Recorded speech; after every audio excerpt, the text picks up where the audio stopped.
Olá, meus amigos! Todo mundo que opera de tireoide tem o resultado de câncer de tireoide. Precisa fazer iodoterapia? Não, longe disso. É a minoria que vai fazer. Ah, doutor, mas deu câncer. Será que o iodoterapia não vai queimar o resto e melhorar para que esse risco da doença voltar não diminua? Não é bem assim não, minha amiga. A gente só faz quando realmente existe um benefício de reduzir essa recidiva, reduzir a chance do câncer voltar. Mas não é toda vez que isso acontece. Fica aí que eu vou te explicar. Sou o Dr. Márcio Fernandes, cirurgião geral e cirurgião de cabeça e pescoço, e esse canal é destinado ao mundo da medicina e curiosidades. Pessoal, a iodoterapia é um procedimento que envolve a seguinte coisa. A célula tireoidiana, ela capta o iodo, ela é ávida pelo iodo. Então a célula está lá, ela pega o iodo, ela internaliza o iodo, para quê? Para ajudar na síntese dos hormônios tireoidianos. E é a única célula que faz isso no corpo. Consequentemente, o que eles imaginaram? Quando você fazia cirurgia do câncer, todo câncer ele tem célula circulante no corpo. Consequentemente, essa célula circulante no corpo, em algum momento da nossa vida, pode se tornar uma metástase. E aí a iodoterapia, eles pensaram da seguinte forma: se a célula tireoidiana ela capta o iodo, por que a gente não coloca uma molécula radioativa no iodo? E aí, quando a célula tireoidiana captar o iodo, ela explode essa célula tireoidiana, ou seja, uma terapia-alvo, que é algo excepcional. É algo maravilhoso. E é dessa forma que funciona. Quando você consegue entender esse conceito, isso é importante até para entender quando o paciente vai realizar a cirurgia parcial ou a cirurgia total. Por quê? O paciente que realiza a cirurgia parcial e por um acaso vem o resultado de câncer, mas ele não precisa fazer iodoterapia, ótimo, aquela cirurgia parcial já foi o tratamento definitivo, inicialmente, tá? Agora, se ele faz uma cirurgia parcial e o resultado vem de câncer, mas um tipo de câncer que precise realizar a iodoterapia, aí ele precisa voltar para o centro cirúrgico para operar o outro lado. Mas não é porque o outro lado está infiltrado com câncer ou o câncer que deu do outro lado já está invadindo tudo. Não, não é isso. É porque para fazer a iodoterapia, o paciente não pode ter tecido tireoidiano no corpo, porque senão aquele tecido tireoidiano acaba roubando o efeito da iodo e onde a gente quer que ela faça efeito não vai mais fazer. Vocês entenderam?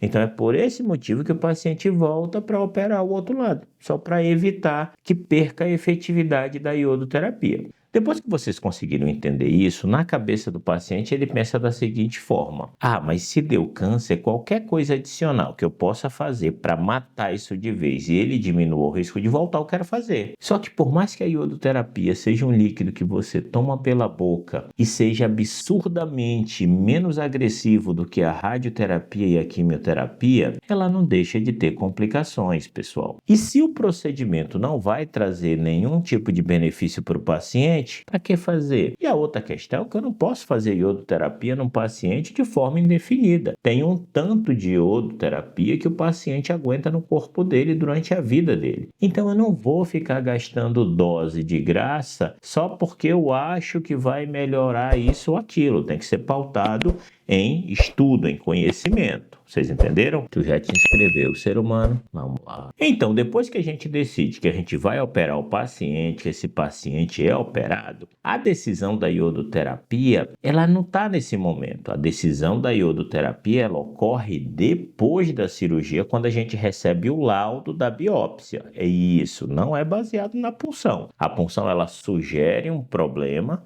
que pode ser um câncer que a gente precisa tratar, mas o que define é o resultado da biópsia. Às vezes eu recebo no meu Instagram a pessoa falando assim: ah, doutor, eu operei, ainda nem recebi o resultado da biópsia, mas o médico disse que eu já vou ter que fazer iodoterapia. Ele virou vidente? Que aí, pessoal, é uma outra particularidade. Quando a gente está operando, a questão visual do que a gente vê, a gente consegue entender quando é uma doença, quando é câncer, só pelo visual. E quando aquele paciente já tem critério de iodoterapia só pelo que você está vendo, pela característica, pela agressividade durante o intraoperatório, que às vezes o exame de sangue não viu. Você entendeu? E aí o cirurgião, na própria consulta pós-operatória, já fala: olha, minha amiga, independente de qualquer coisa, você vai para a iodoterapia. Pelo quê? Pelo que ele viu no sítio cirúrgico, no intraoperatório. Só que quando o paciente recebe essa biópsia, dentro daquela biópsia vai vir um monte de informação importante para a gente. Vai vir o tipo do tumor. Só que o tumor, quando ele tem um nome, ele também tem uma família. E o que é isso? São os subtipos do tumor. E dependendo do tumor, ele tem vários subtipos. Por exemplo, o mais comum câncer de tireoide é o papilífero. Só que o papilífero tem vários subtipos, vários. E aí, esse histopatológico, esse resultado da biópsia,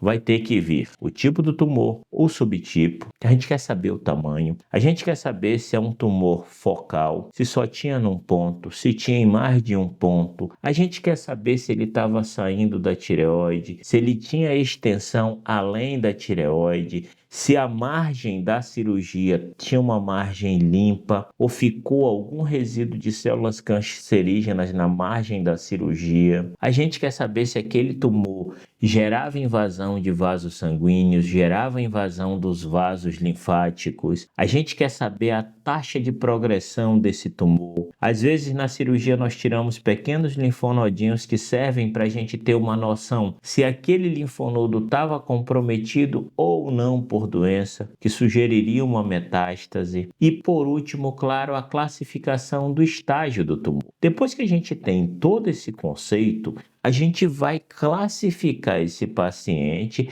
de acordo com o risco que ele tem da doença voltar. É porque todo câncer pode voltar, pessoal. Não é porque operou que não tem mais risco de voltar. Todo câncer pode voltar, entendam isso. É por isso que a gente faz o acompanhamento, tá bom? Então, esse paciente, depois que a gente recebe essa biópsia, ele vai ser classificado em paciente de baixo risco, de risco intermediário ou de alto risco. O paciente de baixo risco, que é a maioria dos pacientes que operam de câncer de tireoide, eles não vão precisar fazer iodoterapia. Por que eles não vão fazer iodoterapia? Porque aquele resultado da biópsia é um resultado que tranquiliza a gente para saber que aquele tipo de câncer do paciente é um tipo de câncer mais tranquilo, mais curável e com pouca possibilidade de retornar. E que eles estudaram e que viram que realizar a iodoterapia desse tipo de paciente não gera resultado nenhum de melhoria ou diminuição da doença voltar. Então a gente não faz. Para que eu vou submeter o paciente a uma radiação?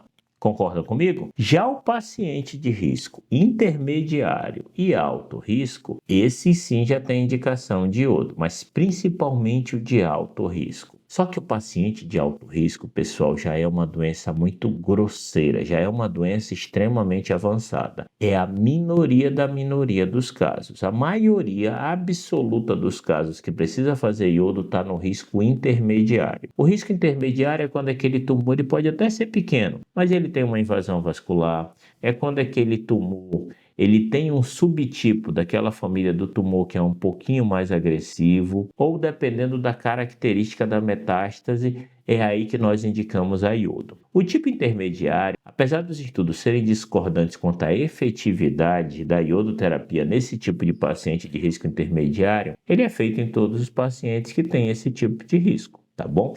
E aí sim o objetivo é tentar diminuir a chance dessa doença voltar. Vocês conseguiram entender? Então tudo é pautado em estudos, em conhecimentos prévios. Para quê? Para que a gente não saia indicando radiação à torta e à direita, indiscriminadamente, tirando coisa da nossa cabeça e achando as coisas, porque não é assim que funciona. Lembrando que a iodoterapia ela não é inofensiva, pessoal. Ela é uma radiação, ela pode gerar segundo tumor induzido pela radiação da iodoterapia, ela pode causar inflamação das glândulas salivares, reduzindo saliva, tirando o gosto. Tem pacientes que têm muitos sintomas pós-iodoterapia. Então não é uma coisa isenta de riscos e aí, né, por isso que a gente vai sair fazendo. Pacientes que fazem doses altas de iodo, que precisam tomar doses superiores a 800 mg de iodo, podem evoluir com fibrose pulmonar, uma doença extremamente grave. Então você não sai fazendo dose para todo mundo, é para quem realmente precisa. Vocês conseguiram entender? Se esse conteúdo foi útil, considere a possibilidade de se inscrever em nosso canal, completamente gratuito. Eu ganho a presença de vocês e vocês ganham vídeos diários. Não esquece do Instagram Ser Humano. Fui!